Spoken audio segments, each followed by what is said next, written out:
What country is in this video?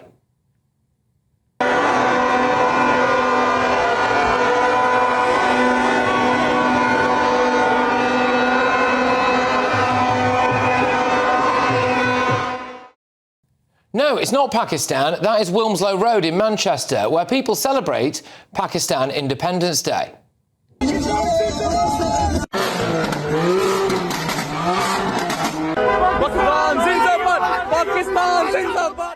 Hey, it's good. Just normal British lads in a British city doing British things.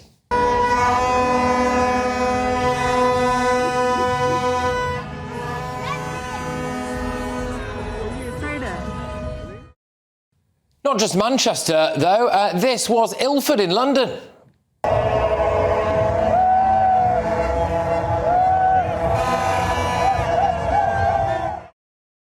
Lads, I've only got one criticism for you. I think your flags are so small.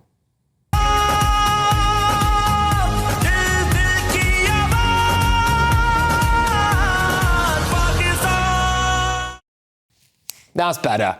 That's how you do it. Let's just check in on how Birmingham's getting on.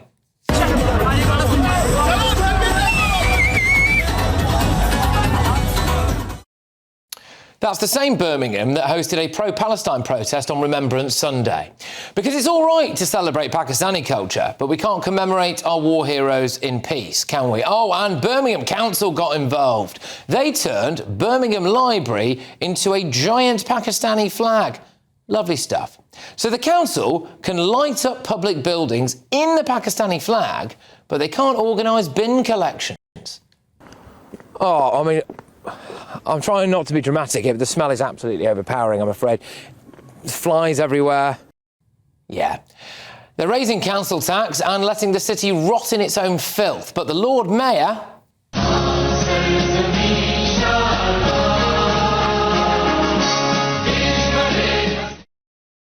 all the time in the world to hoist the Pakistani flag.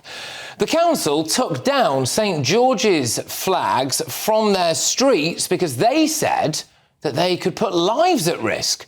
So they actually took the flag of this country down. Now, last time I was in Birmingham, there were Palestine flags all over the place. And now the Pakistani flag is everywhere as well. Look, hey, I don't know about you, but I'm not really sure that's integration, is it? And you know what puzzles me? Why so many people in Britain are actually celebrating Pakistani independence.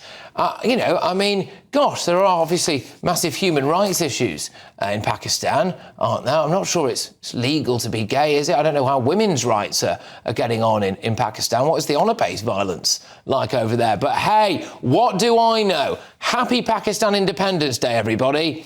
Do you want to save a boatload of cash this summer, wherever you have a trip planned? The one thing you're going to need is access to the internet and on the go. And you can do that easily with Saily. Hit the link in the description to get 15% of your first eSIM plan ready for your trip so you can browse to your heart's content. Saily gets you a local SIM card you can use when traveling so you don't have to pay those crazy roaming fees just to send a message or check the latest news. Now, they've got plans in over 160 countries, 8 regions, so pretty much everywhere, wherever you're going, they'll be able to make sure you're connected. So how does it work? All you've got to do is this. Hit the link in the description to download the app. It will work on iOS or Android. Buy a plan. You can choose an amount of data and time frame that suits you best. And then just install the eSIM on your phone. When you land at your holiday destination, you can activate your plan instantly. And if that wasn't enough, Saily eSIMs only ever have to be installed once. So when you go on your next trip, you just buy a plan for a new country, turn that eSIM back on, and boom, you're back watching me on GB News. I'll be using a Saily SIM on my next holiday because it's actually faster than some of the hotel Wi-Fis. You can get unlimited data if you want, so you can scroll away to your heart's content. And when you leave the hotel, you don't have to do that annoying thing of Wi-Fi hopping because you've got constant connectivity wherever you go. And they've got 24/7 support as well and a full refund policy if your eSIM isn't compatible. So get sorted for your next trip. Download Saily using the link in the description below. And if you use the code NEWS at checkout, you'll get an exclusive 15% discount on us.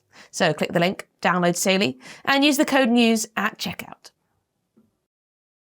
let's get the thoughts of my panel. We have got former Conservative MP Anna Firth, Tory peer Lord Bailey, former Labour Party advisor Matthew Larser. I actually also forgot to mention, of course, that Pakistan managed to miraculously and, of course, accidentally harbour Osama bin Laden for a number of years right next to their main military base. But happy Independence Day. Anna, what do you make of some of the scenes that we've seen there? Well, the thing that I think that is absolutely appalling is that tomorrow we have VJ Day. Tens of thousands of people fought in Birmingham, and we should be honouring them. And yet they are saying, the council is saying, take down the Union Jacks, take down the St George flags. It's actually against the government's own website, which is now saying that we should be promoting Union Jack. So this loony Labour council needs to get with the programme. That's the first thing. But the second thing is they should be consistent.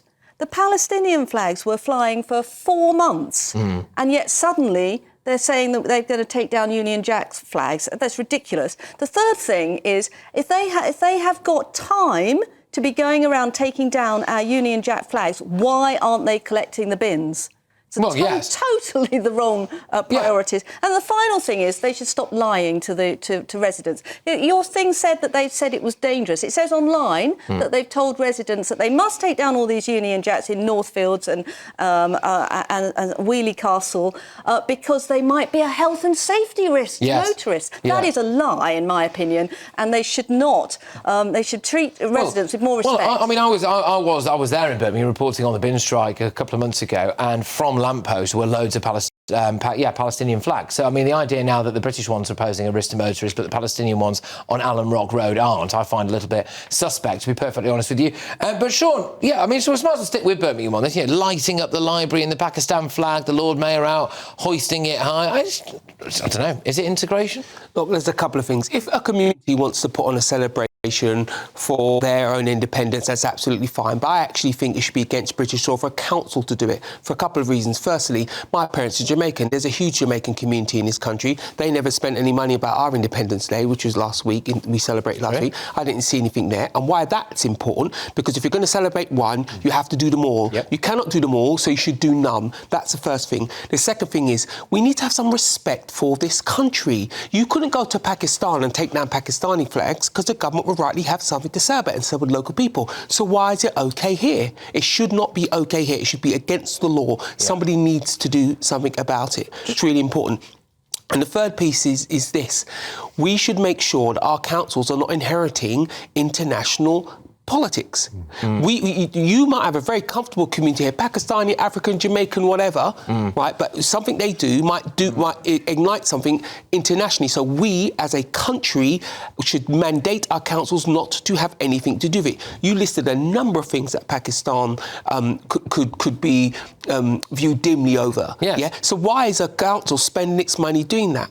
And I think if I was a cynic, I would suggest somebody saying we should take down British flags, has an agenda. What they should be doing is saying, find the safe way to fly them, not to take them down. Indeed. I don't know if we might be able to... there was the first clip I played there of Wilmslow Road in Manchester, in Fallowfield. It was the very first clip that I put out there where it was loads of people out in the street. Let's just remind ourselves, shall we? Go on.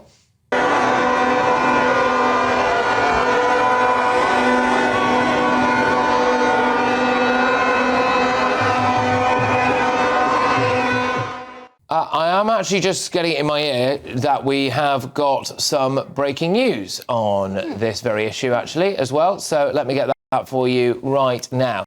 Birmingham Council are at it again tonight. Apparently, they've lit the library up again, this time marking the 79th anniversary of India's Independence Day tomorrow, which also happens to be VJ Day. All right. So Birmingham City Council have wrote...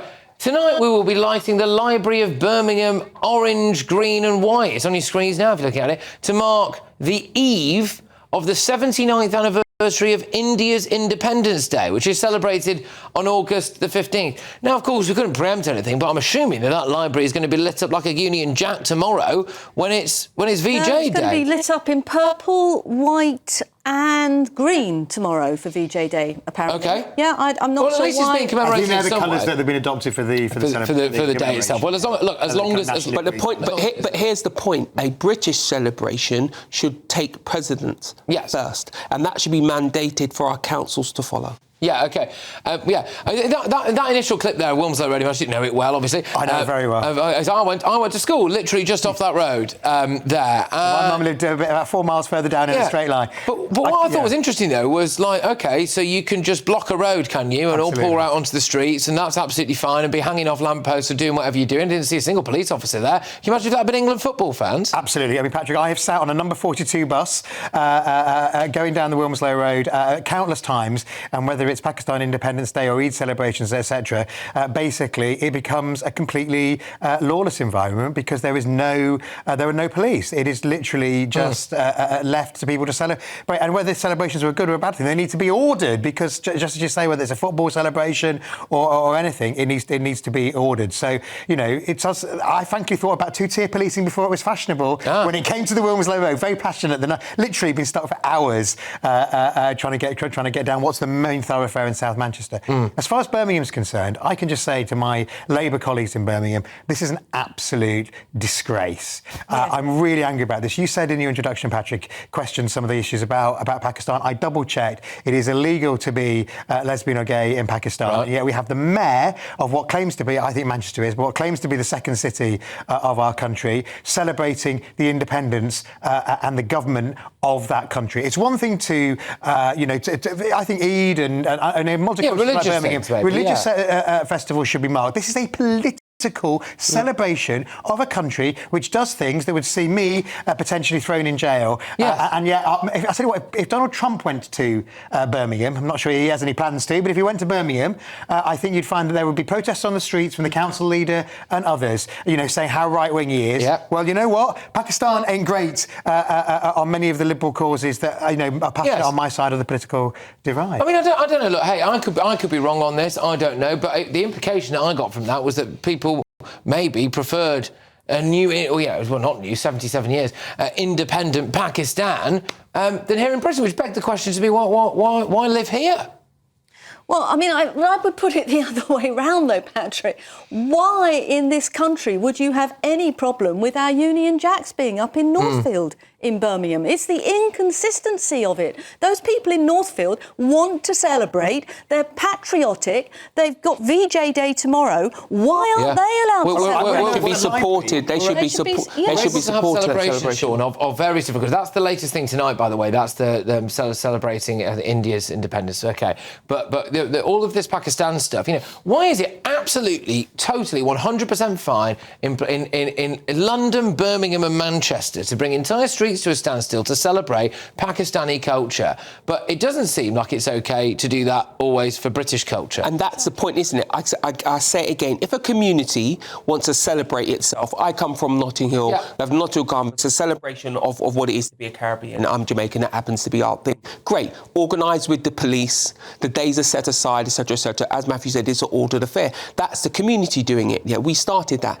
But when you're doing things that are trumping what I would term British celebrations, that should be no. And really want to make the point, our councils should not be involved in making political statements outside of their own politics. I get it if you're going to argue about the bin collections, fine, that's your job. But you shouldn't be doing things that have any footprint in international politics. But it's just, I think 57 countries in the Commonwealth. 52 of them gained independence from Britain. That's a lot of times to be lighting up the library. When also they've had to make huge cuts inside the library. They can buy fewer books because of their financial crisis. I mean, it's just outrageous. I'm almost lost for words. We're all in agreement on this. Yes. And council tax has gone up 7.5% this year in Birmingham to pay for all of this nonsense. I don't know. I just find it interesting, isn't it? To light it all up like a beacon like that, have all of these mass celebrations everywhere.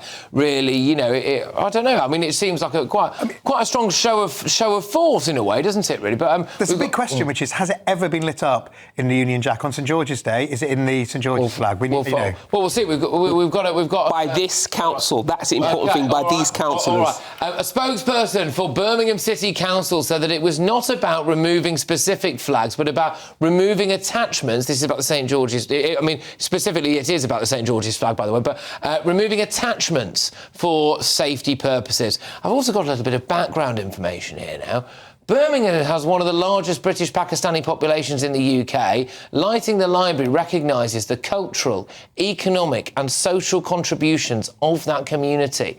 There we go. For example, the library has been lit for Pride, it's been lit for Diwali, it's been lit for St Patrick's Day and Ukraine's Independence Day. Well, there we go.